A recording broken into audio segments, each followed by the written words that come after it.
ஜெபம் கேளும் பதில் தாரும் அதிசயம் செய்யுமையா. ஜெபம் கேளும் பதில் தாரும் அதிசயம் செய்யுமையா. தூய ஆவியின் திரியேக ஆசீர்வாதம் நம் அனைவரையும் ஆசீர்வதித்து காப்பதாக. ஆமீன். இந்த நாளுக்காக சிந்தனை கண்டு தெரிந்து கொள்ளப்பட்ட திருமுறை பகுதி யோவான் 15ஆம் அதிகாரம் 17 முதல் 19 முடிய. காலேப்பு தன் சகோதரனாகிய கெனாசின் மகன் ஒத்தனியேல் அதை பிடித்தான். ஆகவே காலேப் தன் குமாரத்தியாகிய அக்சாலை அவளுக்கு விவாகம் பண்ணி கொடுத்தார்.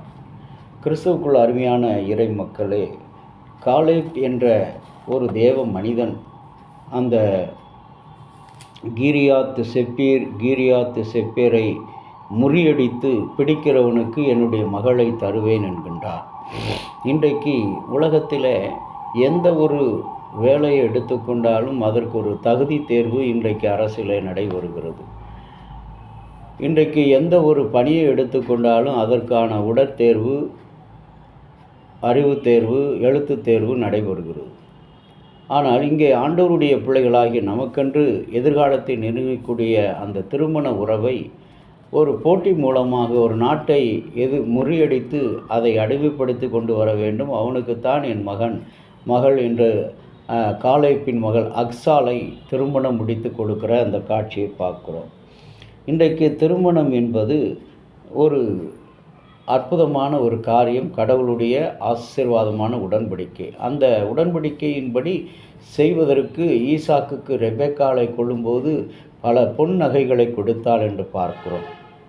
இங்கும் கூட இந்த காலேப்பினுடைய மகள் அக்சாலை கொண்டு வரும்போது அவள் தன்னுடைய தகப்பனிடம் ஒரு வயலை கேட்க வேண்டும் என்று சொல்லி அவள் கடைசி வரை தன்னுடைய தகப்பனிடம் கழுதையிலிருந்து இறங்கி பயணப்பட்டு வந்து, நீர் எனக்கு தென்னாட்டிலே என்னை கொடுத்து விட்டீர், நல்ல நீரூற்றுள்ள நிலத்தை எனக்கு தர வேண்டும் என்று கேட்கிறார். அவளுக்கு மேல் நீரூற்றுள்ள கீழ் நீரூற்றுகளும் என்னும் இடத்தை கொடுத்தான். கிறிஸ்துவுக்குள் அருமையான இறை மக்களே, இன்றைக்கு நம்முடைய பிள்ளைகளுக்கு மடமுடித்து கொடுக்கும்போது பல சொத்துக்களை கொடுக்கிறோம். ஆண்மகன் தன்னுடைய மகளை திருமணம் முடிப்பதற்காக பல வெகுமதிகளை சீதனம் என்ற பெயரிலே, நன்கொடை என்ற பெயரிலே பெறுகிறார். இங்கே அதுபோல் இந்த பெண்ணானவளே என்னை இப்படிப்பட்ட ஒரு நாட்டிலே கொடுத்து விட்டீர், ஒரு வறட்சியான இடத்திலே, அதுவே எனக்கு செழிப்புள்ள நீரூற்றுள்ள இடத்தை தர வேண்டும்.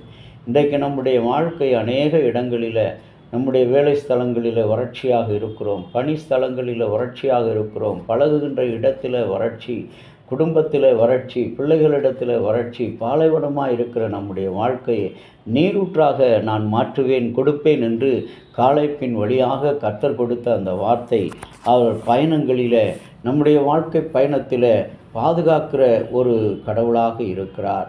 தொவித்தின் அதிகாரம் 12ஆம் அதிகாரம் 1 முதல் 20 வசனத்தில் இரவேல் என்ற ஒரு மனிதனை வைத்து அந்த மனிதர்களை பாதுகாப்பதாக பார்க்கிறோம்.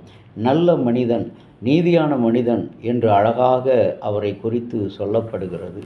அன்பான இறை மக்களே, நமக்கு கிடைத்திருக்கிற இந்த நாளை நாம் ஆண்டவரிடத்தில், கடவுளே என் வாழ்க்கை உனக்கு அர்ப்பணிக்கிறேன், எனக்கு தேவை என்ன என்பதை அறிந்திருக்கிறேன் என்று சொல்லி தன்னுடைய மகளாகிய அக்சாலுக்கு காலேப் கொடுத்த அந்த வெகுமதி எவ்வளவு உண்மையானது, நேர்த்தியானது, ஆசீர்வாதமானது. அப்போ உலகத்தில் இருக்கிற பிள்ளைகளுக்கு இவ்வளவு ஆசீர்வாதத்தை கொடுக்க தேவன் நம்மை படைத்து பாதுகாத்த நமக்கு எவ்வளவு நன்மைகளை கொடுப்பார். கவலைப்படுகிறாயா? கண்ணீர் விடுகிறாயா? வியாதியினால் சஞ்சலப்படுகிறாயா? பிறரால் ஒதுக்கப்பட்டு அவமானப்படுத்தப்படுகிறாயா?